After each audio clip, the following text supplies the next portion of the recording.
Պարոն Կարապետյան, մամուլում տեղեկություններ եղան, որ նոր ձևաչափով փորձում եք Հայաստանում հանդես գալ, Ալբերտ Բազյանն էր կարծեմ հայտարարել, որ համագործակցությունների մեջ եք, փորձում եք որոշակի խմբերի նույնպես համատեղել ձեր շուրջ եւ հանդես գալ այդ ձևաչափով, մի քիչ կմանրամասնեք ինչի մասին է խոսքը, որ ուժերն են լինելու այդ ձևաչափում եւ նպատակները որոնք են։ Սկսեմ Ալբերտ Բազյանն է ես հայտարարել է, որ իմ ներկայացուցիչն է Հայաստանում եւ Ալբերտ Բազյանի եւ իր թիմի հետ մենք իրոք համագործակցում ենք, համայնքական ճակատ շարժումը եւ այնտեղ մեր կուսակցությունը եւ մյուս կուսակցությունները, որոնք մտնում են այդ շարժման մեջ։ Մենք ստեղծելով խորհուրդ, որը ի նկատի ուներ Ալբերտ Բազյանը, այդ խորհուրդը մենք դիտում ենք որպես հարթակ։ Այդ հարթակում կարան գան ցանկացած կուսակցություն, ցանկացած ՀԿ-ներ, նույնիսկ կարան գան, ասենք, որոշ անհատներ, որոնք ունեն գիտական կոչում, որոնք, ասենք, բանավան պատմաբան են կամ քաղաքագետ են, եւ մտնել այդ խորհրդի մեջ, այդ հարթակում քննարկենք։ Այդ խորհուրդը ինքը, ասենք, ես չի որ ես այդ խորհրդի նախագահն եմ կամ Ալբերտ Բազյանը, չէ, դա չկա նախագահ։ Եվ խորհրդի հիմնական նպատակը մի գաղափարի շուրջ վերաբերվող մեր հայրենիքի ապագայի համախմբելն է տարբեր ուժերի եւ տարբեր տաղանդավոր անհատների, այսպես ասեմ։ Հիմա մենք սա որպես տարբերակ առաջարկել ենք ու գալիս են, ասենք, երևի տեսել եք, բավականին մեծատիպ հավաքում են, ու մենք այնտեղ, ասենք, համատեղ գործողությունների մասին, որտեղ պետք է համատեղ լինենք, համատեղ ու տարբեր ոլորտներում, ասենք, մեդիա դաշտում, ուղղակի դաշտում, զինվորական լեզվով ասեմ, կամ ինչ-որ մի քննարկում, որի, ասենք, մեջ մենք հասկանանք մեզ համար ինչ-որ որպես խորհուրդ լինի, ես բավականին էֆեկտիվ միջոց աշխատում եմ, այսօր ժամը 6-ին Երևանի ժամանակով խորհրդի ակտիվը պետք է հավաքվի եւ այդ ակտիվի մեջ բավականին մոտավորապես մեր ծրագրով պետք է մտնեն 33 ակտիվիստներ, այսպես ասեմ, որոնց խնդիրը թեմաներ մշակելն է, գործողությունների ծրագրեր եւ այլն։ Այս պահին մենք հաստատել ենք 28-ին։ Անուններ կհրապարակեք, ովքեր են այդ մարդիկ, այդ ուժերը, որ հասկանալի լինի ինչ պոտենցիալի։ Կարծում եմ խորհուրդը ակտիվը ձևավորման, ասացի 33։ Հա, երբ որ կհավաքենք այն մնացած 5 ներկայացուցիչին, այն ժամանակ մենք օֆիցիալ կհրապարակենք եւ այդ բոլորը կերևա, եւ կհրապարակենք, որ ուժերն են մտնում այդ ակտիվի մեջ։ Հասկանում եք, որ սա ինչ-որ նոր համակարգ է, դա էլ նկատի ուներ Ալբերտ Բազյանը, մենք մի քիչ առաջ խոսում ենք, մենք չենք պլանավորում, դրանք ստանդարտ այդպես ճանապարհով,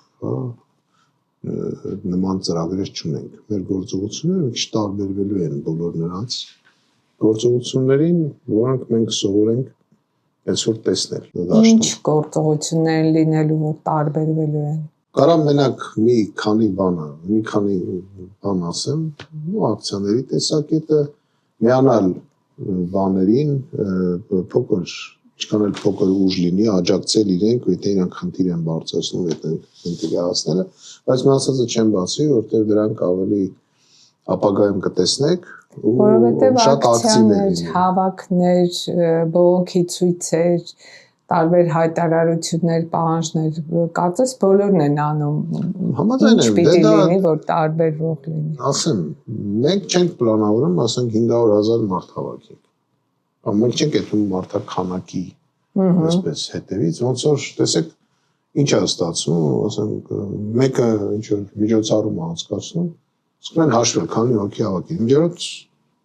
ամբողջ պետական համակարգն է դրանով զբաղված, ու զեկույցի մեջ հիմնական մասը,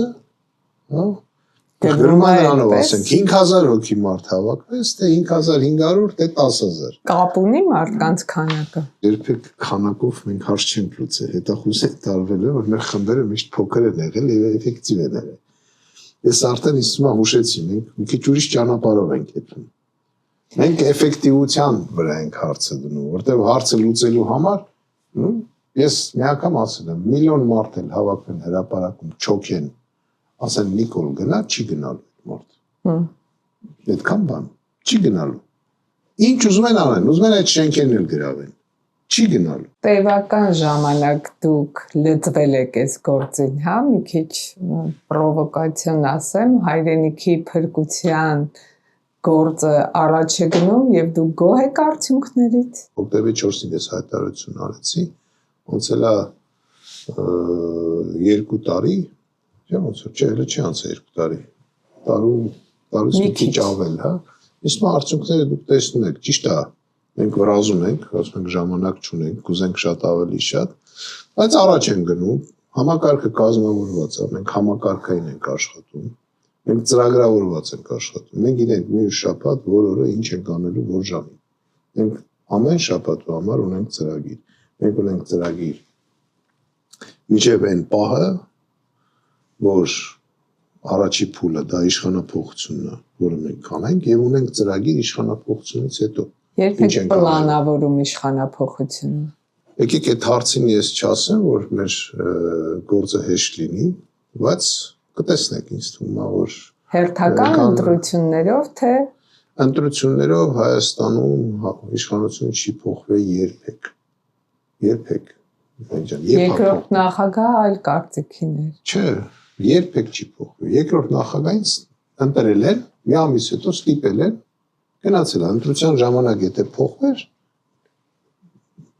չեմ ասում, եթե հիշում եք։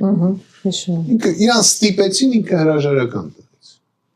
Կամ համոզեցին, այսպես ասեմ։ Չէ, նկատի ունեմ, որ Ռոբերտ Քոչարյանն ասում է, որ հնարավոր է Հայաստանում Ես չեմ ուզում իրենց, ասենք, խոսքը հաստատեմ կամ չհաստատեմ, հա, ես իրենց այդ գործ չունեմ։ Չնայած նոր դուք ասում եք Սերժ Սարգսյանն հետ աշխատել է, Ռոբերտ Քոչարյանն հետ աշխատել է, ես չեմ աշխատել, ես ծառայել եմ եւ եղել եմ զինվորական։ Ես չի կարա չծառայի, ես չի ընտրում ոչ նախագահ, ոչ երկրի ղեկավար, ոչ Նիկոլ Փաշինյան, ոչ Սերժ Սարգսյան, հա, քաղաքացիական կատարում էի, բայց ես ծառայության մեջ եմ եղել, ես ծառայել եմ իմ հայրենիքին։ Ոնց որ երթվել եմ։ Դա ես չեմ ուզում քննարկեմ իրենց ասածները, բայց Հայաստանի Հանրապետությունում երբևիցե իշխանությունը չի փոխվել 94 թվականից սկսած, այսպես ասեմ։ Մինչև 94-ը տարանք համաձայնվենք, որ այնտեղ ինչ-որ մի բան եղել է սովետից հետո անմիջապես։ Մենք բոլորս ընդ դեմոկրատիա ենք հավատում եւ այլն։ 94 թվականից հետո երբևիցե Հայաստանում իշխանություն չի փոխվել ընտրությունների միջոցով։ Ու չի փոխվելու 26 թվականին ընտրությունների միջոցով։ Դա մենք չենք սպասում այդ ընտրություններին։ Ժամկետների մասին ավելի բան չասեմ։ Բայց չի փոխվելու ոչ մի բան։ Ու Գյումրին ինքը փոքր sense այսպես ցույց տվեց։ Ինչ ցույց տվեց։ Գյումրինը ցույց տվեց նա, որ ոչ թե ընտրում են կուսակցություններ, գաղափարներ, չեն ընտրել ԿՊ-ին։ Ընտրել են անձի, հա, որ ասում ենք չենք պարտվել։ Չէ, իրանք ի սկզբանե են պարտվել, որտեղ այդ մարդը ԿՊ-ի հետ կապ չուներ։ Անձեր են ընտրել մարդիկ։ Ոչ ԿՊ-ին են ընտրել, ոչ չեմ ուզում վիրավորեմ մյուս կուսակցություններին, որտեղ նրանք բան են, ասենց ասեմ, իրանց ընդդիմադիր են համարում, հա, չթվարկեմ, դուք սա գիտեք, բայց ոչ մի կուսակցություն այնտեղ ոչ ընտրվել է, ոչ էլ ընտրություններին մասնակցել։ Ինչ արել են այդ անձերը։ ԿՊ-ն տարբերում էր միայն նրանով, որ այնտեղ ադմինիստրատիվ ռեսուրսներ մցրել եւ մարդկանց վախեցնում էր։ Գյումրիի ընտրությունները, հա, խայտարակ ընտրություններ են։ Այդ մի բանն էր, որ Նիկոլ Փաշինյանը միշտ ասում էր, որ մենք կանում ենք իդեալական ընտրություններ կազմակերպել, հիշում եք։ Հա, քանից ասած։ Այդ դրա կներեք դրա հերն էլ անիծեց։ Խայտարակ ընտրություններ է եղել։ Ու նորից եմ կրկնում, ամենավտանգավորը հենց ազգային անվտանգության խնդիրը, որ ընտրել են անձի։ Եթե ընտրեին կուսակցության, ազգը ուրեմն ընտրում է գաղափար, ծրագիր, Ճիշտ է, ազդել կարա լինի այդ ամեն ինչն ունեն։ Եթե ընտրում են կուսակցության, ուրեմն ընտրում է կյանքի ձև, հասկանում Բայց գաղափարներ չէին էլ ներկայացվում, հենց անձիկ էին ներկայացվում։ Իմ ասածը հենց դա է։ Կարա ամեն անձ իր անձնական գաղափար ունի, ես վստահ եմ, որ այն մարդիկ ով եկել են, որ խոսցնես, իրանք մեր ազգի արևոք երթվեն։ Մի կարան ազգը սիրեն, բայց կարան իրոք հավատան դրան, կարան իրոք լինեն շատ հայրենասեր, հա, բայց կուսակցությունը տարբերվում է նրանով, որ դա կազմակերպություն է, դա համակարգ է, բոլոր դեպքերում պետք է ունենա գաղափար եւ ծրագիր։ Այդ ձեր ասում եք այդ ազգի փրկության եւ այլ կարող ասենք մեր ժողովրդի մի մասը որ ասում են ազգի փրկություն ինչ որ sense բանով վերաբերվի, բայց մի ոնց ուզում են ուրիշ բառ չկա, ուրիշ վիճակում մենք չենք, մի կարան ծիծաղան։ Ծիծաղան կհայտնվեն բանտերում հակառակորդի։ Դու ծիծաղան։ Մենք Գյումրիում ունեցանք շատ վատ ընտրական պատկեր։ Փարաքյալի իրավիճակը լիովին տարբերվում էր Գյումրիից։ Լիովին տարբերվում էր։ Ասեմ ինչի, որտեղ Փարաքյալում իշխանությունը վստահ էր, ըստ մեր տեղեկությունների, որ 60% ձեն ինքը ոնց որ Նիկոլին զեկուցել էին, քնած ունենք։ Համար այդ ոչ մեկ չէր գնացել, լուրջ չէին սպառում։ Իշխանությունը։ Եվ այնտեղ մասնակցած այսպես կոչված ընդդիմությունը, հա, ցույց տվեցին, որ Գյումրիում իրավիճակը նույնն է եղել, ինչ որ 21 թվականին եղել է Հայաստանում, ես մի անգամ ինտերվյուների ժամանակ դա ասել եմ։ Նույն ընտրական իրավիճակն էր, բայց դա չի նշանակում, որ 26-ին է այդպես լինելու։ Ինձ թվում է, եթե մենք հասանք 26-ի ընտրություններին, եթե մենք հասանք 26-ի ընտրություններին, լիովին ուրիշ իրավիճակ է լինել։ Լիովին ուրիշ։ Նախ ինչը պետք է խանգարի, որ չհասնեն 26-ի ընտրություններ։ Իմ կարծիքով միջև այդ Նիկոլ Փաշինյանը չի լինել։ Ինքը ֆիզիկապես չի լինելու, թե իշխանություն։ Ես ֆիզիկապես Տեր Աստված։ Ուրեմն հասկանում ինչ գործոններ կան, որ պիտի օգնեն իշխանությունից նրա հեռանալուն։ Ինքը չի կարա մնա։ Ինքը չի մնալու։ Ովքեր ինչն է խանգարելու։ Եկեք այսպես մենք պայմանավորվեցինք, որ ես ամեն ինչ չեմ ասել, ես կարծիք եմ ասել։ Եկեք չհիմնավորեմ իմ կարծիքը։ Լավ։ Ցանկացած իմ կարգի մարդի կարծիքը հիմնավորվում է, երբ որ դա տեսնում ես։ Ես հիմա ոնց էլ հիմնավորեմ, դա խոսքեր է լինելու։ Եկեք սպասենք։ Բոլոր դեպքերում կներեք, ասեմ ձեզ, որ ես 2 տարվա մեջ ինչ ասել եմ, կարաք նայեք իմ ինտերվյուները։ Ինչ ասել եմ եղել է։ Ասել եմ, որ համաձայնվելու է։ Եղավ, չէ՞։ Ասել եմ, որ ամեն ինչ ստորագրելու է, պատրաստությունը հայտնելու ստորա եղավ։ Ասել եմ, որ նույնիսկ կարող է համաձայնվի, որ հանձնի, ով որ կռվել է Արցախում թուրքերին։ Դե ամեն ինչ առաջին մարտը, չէ, ժամանակ որ ես ասել եմ, այդ ամեն ինչ չկար։ Գործողությունների տրամաբանությունը հուշում էր այդ ընթացքը։ Բացի դրանից,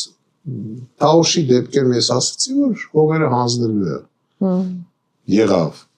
Ասացի, որ ինքը փաստաթուղթ չի ստորագրելու, հրաման չի ստորագրելու, հողը հանձնի, ստորագրելու է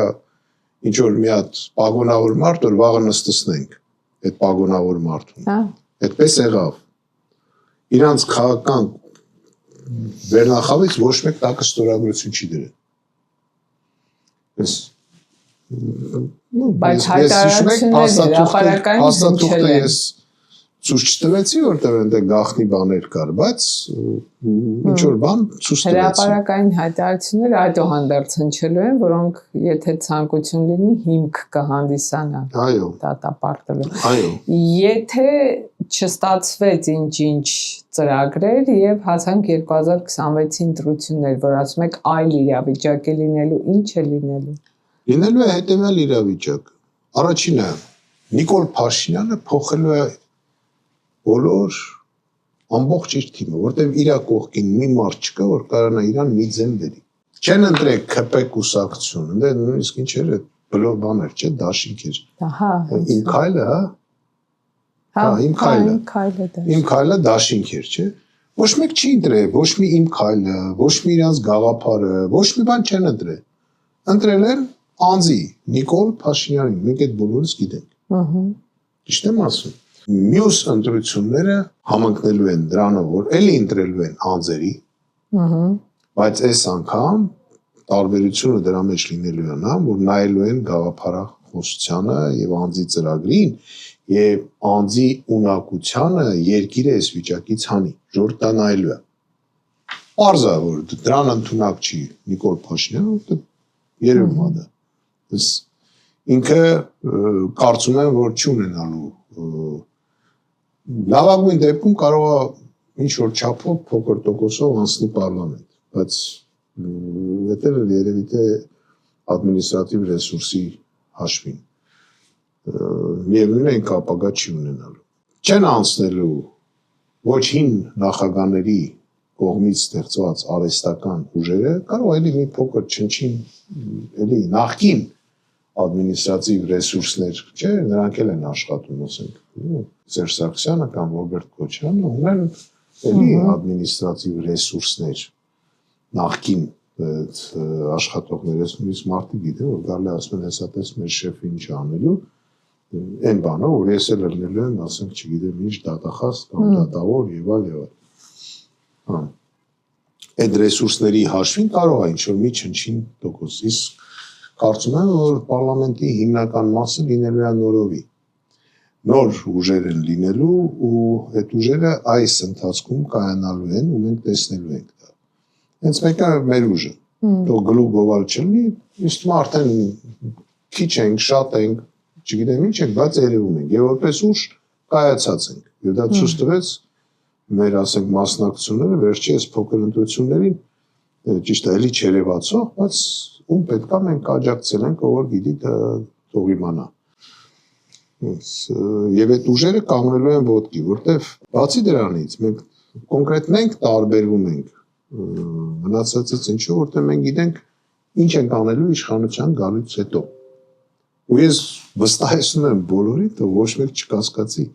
որ մենք ու գիտեմ, որ ժողովրդի մի մասը, որ ինչ ճանաչում է, հավատում է երևի, թե որ մենք կարանք այս իրավիճակից դուրս գանք ու ինձ ասենք բավականին լավ տարբերակով։ Խոսք չեմ տալի ոչ մի բան, բայց լավատես եմ այդ առումով։ Պատասխանատվության ենթարկվելու են բոլոր հայրենավաճառ, դավաճան անձինք։ Գիտեք ոնց, ինձ մի անգամ հարցրեցին, ասին ինչ եք անելու, որ եթե հանկարծ դուք գաք իշխանության, ասենք որ գաք իշխանության, ինչ եք անելու, դա այսպես կոչված արդեն նախկինների հետ, ասեցի ոչ մի բան։ Ուղղակի այդ տիկնազորը ձեռքից վերցնելու եմ, այն առավելությունները վերցնելու եմ, ասել եմ, եթե Մատենադարանից ոտքով հասակ միջև ձկան խանութ, ապրի։ գնաք հոմար ապրի։ Ինչ անենք, ինչի մենք պետք է մտածենք հետապնդումների մասին։ Եթե մարդը արարքար է, եւ դա կարա գնահատվի ազգի դավաճանություն, դրանով պետք է զբաղվել։ Հա? Մենք դրանով կզբաղվենք։ Եթե այդ բանի մեջ համակարգը գտնի, որ դավաճանը ղեկավարի մակարդակով է դավաճանությունը, դու գնա պատասխան տա։ Բայց միտումնավոր, որ ասենք ես ինչ որ նպատակ ունեմ գամ, չգիտեմ, այնտեղ Սերժ Սարգսյանին նստացնենք, Ռոբերտ Քոչարյանին նստացնենք կամ չգիտեմ Լևոն Տեր-Պետրոսյանին, ես դες նպատակներ չունեմ։ Եվ նորից եմ ասում, կա համակարգ, թող համակարգը աշխատի, եւ դա վերաբերում է նույնը Նիկոլ Փաշինյանին։ Ինքը պատասխան տա Նիկոլ Փաշինյանը, որտեղ ես փաստեր ունեմ, որը դավաճանության մասին է խոսում։ Հասկանում եք, ինքը Իսկ ինչի՞ չեք հրապարակում հիմա ինչ հրապարակեմ։ Հրապարակեմ ում համար։ Դատախազի համար, որ դատախազների համար, որոնք իր գրպանի բաներն են կամ քննիչների համար, հա? Ում համար։ Երբ որ կգանք իշխանության կամ երբ որ կփոխվի այդ իշխանությունը, այն ժամանակ պատրաստ եմ դատարանում ներկայացնեմ։ Այդ փաստեր, որ համոզվեմ, որ դա արդյունք կտա։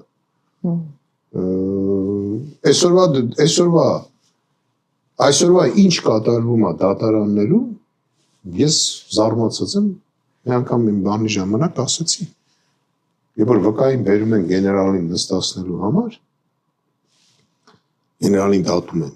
Վկան ասում է, ես որ քննի չեմ տեսել, որ իսկ կյանքում վկայություն չեմ տեսել, ինձ ոչ մեկ չի հարցա քննել։ Դա է, այսօրվա վիճակը դա է։ Ու նույն քննիչներն են եւ նույն դատախազներն են վարում այդ հետապնդող գործերը։ Շատերը հրաժարվում են ըստ մեր տեղեկությունը։ Նույնիսկ կանոններով գիտենք ով է բան անում, ու պատճառն ասում է դե ծառայում ենք, էլի հրամանակ կատարում ենք։ Քննիչը ոնց կարա հրաման կատարի։ Ինչ մարդու կյանքի հետ է խաղում։ Տանում 3 տարի նստացնում են, հետո բաց են թողում, հələ մի հատ էլ արդարացնում են, բայց 3 տարվա համար ո՞վ է պատասխան տալու։ Զինվորականին ասում են հրամանը չկատարիր, հա, հետ նահանջեցիր, տանում դատում են, նստացնում են։ Բայց քննիչ որ անմեղ մարդուն տարի դատախազ հետ նստեցրել է, ինչ պատասխան չի տալի, կամ նույն դատավորը։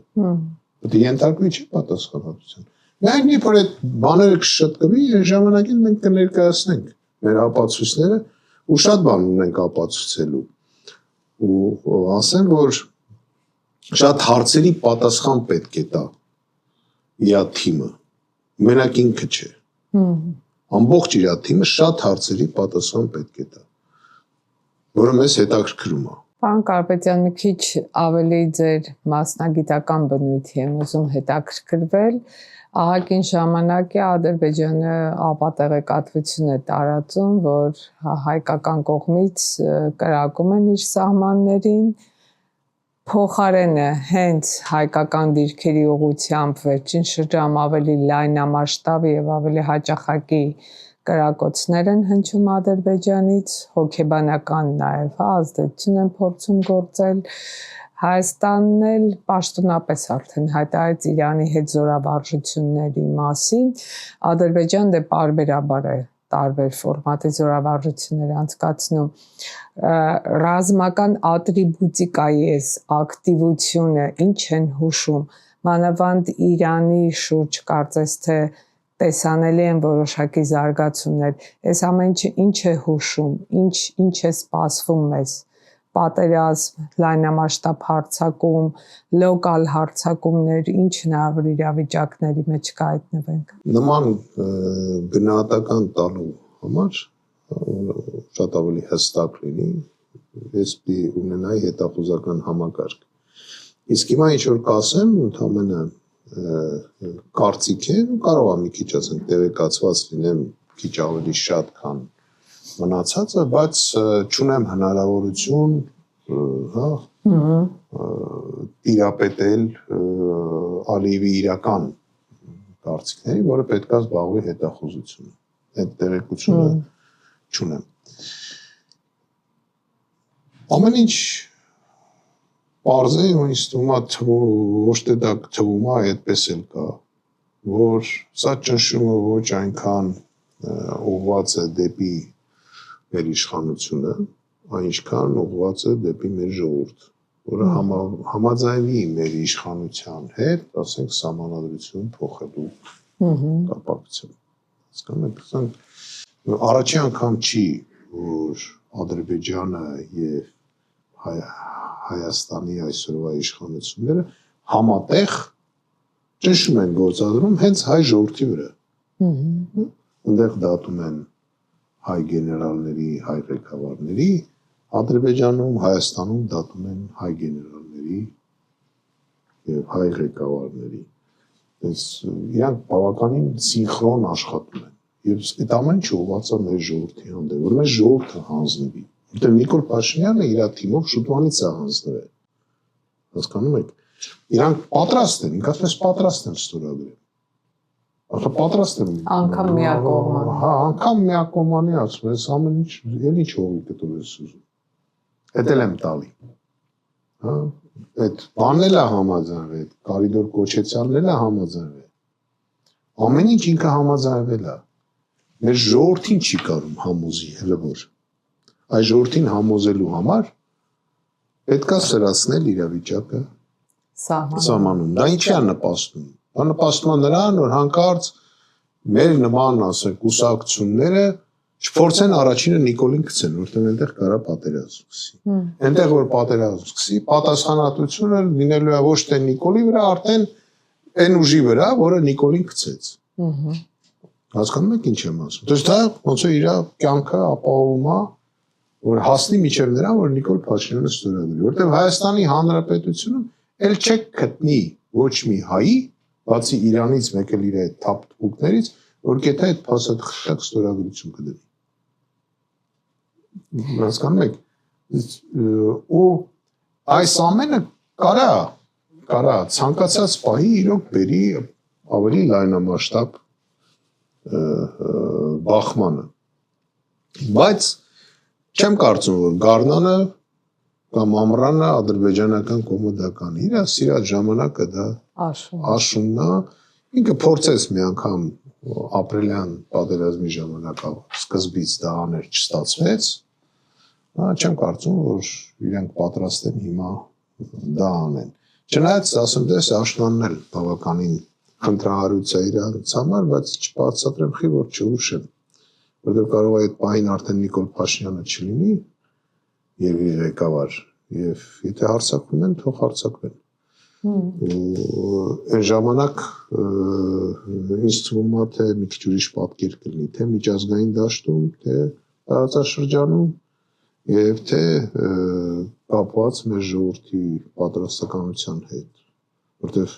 էլիտան է ժողովրդին տանում պատերազմ, էլիտան է կազմակերպում պատերազմ, ժողովուրդը առանց իր ղեկավարության չի կարող կռվի, փոքր տեղեր դիմադրի, բայց չի կռվի, այն օրենքով ոնց որ կա, միշտ կռվի կազմակերպում է էլիտան, եւ դիմադրությունն էլ, ունակությունն էլ, Գիշեր, որ պաշտպանության նախարարի հրաման տվեց, չէ, կրակ բացել, եթե առաջ է, ինչ ոգևորություն առաջացավ։ Վստահ ենք, որ այդ ժամանակ, եթե մենք բան անենք, մենք հաստատ կպահենք սահմանները։ Կարող է ինչ-որ միտեղ մի փոքր առաջ գային, ասենք, բայց մեղքնունը վախտերս մենք հետ էինք շպրտում, եւ եղավ այդպես դեպքեր, որ եկան մտան ու հետ շպրտվեցին։ Ուզում ասեմ, շատ կարևոր է երկրի ղեկավարի դիրքորոշումը, պատրաստությունը։ Թուրքի այդ բանակցության ժամանակ թուրքը պետք է տեսնի, որ դիմացը զինվոր է նստած,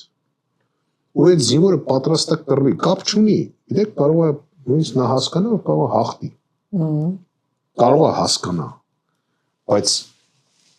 միևնույն է, այդ պատրաստականությունը կռվելու դա սթափեցնող է հակառակորդի համար, որտեղ կարա պատերազմն այս բանա, որ կարա մեկ էլ այնպես չլինի, ոնց որ ինքը ծրագրավորել է, Մենք զինվորականներս միշտ ասում ենք, որ խաղաղ ժամանակ պլաններ են կազմում, բայց պատերազմի ժամանակ այդ պլանները ոչ մի ձև պատերազմին չեն համապատասխանում։ Միշտ էլ այդպես է։ Եվ վերջի հարցը Արցախի հետ կապված, պարոն Կարապետյան, արցախցիները հիմա ազատության հրապարակում են, ունեն պահանջներ, որոնցից առաջինը արցախցիների հավաքական վերադարձն է Արցախ։ Նախ առհասարակ դուք այդ հնարավորություն տեսնում եք, երկրորդ ինչ եք մտածում արցախցիների սկսած այս շարժման մասին։ Արցախցիների սկսած շարժման մասին իմ կարծիքը է արցախցիների այդ կազմակերպիչներին կասեմ թերթուղթությամբ, հա։ Բայց ինչ վերաբերվում է իրենց վերադարձի հնարավորությանը, իհարկե կա այդ հնարավորությունը։ Հենց մեկը նայենք Ադրբեջանին 30 տարի հետո, հա, Արցախը անցավ իրենց տիրույթ։ 30 տարի եղել է մեր տիրույթում։ Դե թող 2 տարի իրանց մոտ լինի, ինձ թվում է վաղտերուշ միևնույն է, ամեն ինչ գալու է կանգնի իր տեղը։ Շատ ուշացնել չի կարելի։ Ես կարծում եմ վերադարձը հնարավոր է, շատ հնարավոր է եւ դրա համար պետք է առաջին հերթին Հայաստանում իշխանափոխություն լինի եւ իշխանությունը պետք է դա կազմակերպի։ Նորից եմ ասում, էլիտանա կազմակերպում այդ ամեն ինչը, հա։ Եվ դա հնարավոր է։ Հնարավոր է, որ վերադառնա, հնարավոր է, որ վերադառնալուց հետո նորից անցածնեն արդեն հանրաքվե Արցախի կողմնորոշման հետ կապված, որպես տարբերակ եմ ասում։ Եվ այն ժամանակ որոշվի, թե Արցախը որտեղ պետք է լինի, որտեղ չպետք է լինի։ Բայց այդ ամենը պետք է լինի ծրագրավորված, դա տարբերակներից մեկն է։ Մյուս տարբերակը առժամանակ հետո ինչ պայմանագիր էլ հիմա կնքեն, միևնույն է, դա ընդամենը պայմանագիր չի, այլ դա թելադրանքով ստորագրված փաստաթուղթ է, որը միջազգային օրենքի համաձայն ես մի անգամ ասել եմ, ուժով պարտադրված պայմանագիրը լեգիտիմ չի։ То есть եթե վաղը եկավ մեկ ուրիշ ղեկավար, ասենք ես եկա, ես շատ հնարավոր է ցանկացած պահի ստորագրողին պատժենք եւ այդ փաստաթուղթը համարենք դավաճանություն։ Այդպես էլ լինելու է։ Կտեսնեք։ Այդպես էլ լինելու է։ Ուրիշ ճանապարհ չկա։ Եվ այդ պահից շատ ավելի արագ է ընթանալու Արցախի վերադարձի հարցը ու կարծում եմ, որ լուծման 3 ճանապարհ կա։ Առաջի ճանապարհը ձեզ մատերի վրա ասեցի, որ բան չունի։ Երկրորդը իհարկե դա պատերազմը, երրորդը չեմ ասի։ Բայց երրորդն էլ կա։ Այդ այն ճանապարհն է, որը դուք եք պատրաստում իրականացնել իբրև Հայաստանի վարչապետ։ Այո։ Երրորդը չեմ ասի։ Սպասենք, տեսնենք։ Շնորհակալություն։ Սպասենք, այսինքն մեր ժողովրդից է կախված։ Ով կլինի ապագա ղեկավար։ Իսկ մեր Հայաստանի ապագա ղեկավարը պետք է լինի, մի անգամ ասել եմ, պատրաստ 3 բանի։ Առաջինը ինքը իրան գլխից խփի, երկրորդը, որ իրան կոչնչացնեն, ժողովուրդ կգզի, կամ ուրիշ ձև կոչնչացնեն, եւ երրորդը, որ իր հուշարձանը կլինի նախկին Լենին պապի հուշարձանի տեղը։ Դուք երեքին էլ պատրաստ եք։ Դե, եթե պատրաստ չլինի, ինչ ասեմ, բայց տեսեք այդ 3 ճանապարհից երկուսը մահվանատան։ Որոն դեպի մենք պայքարելու ենք, միշտ ասել եմ, ազգեր, որոնք ընկնում են ճակատամարտում, նորից բարձրանում են, բայց երբ հանձնում են, վերանում են, մենք չենք կարող հանձնել։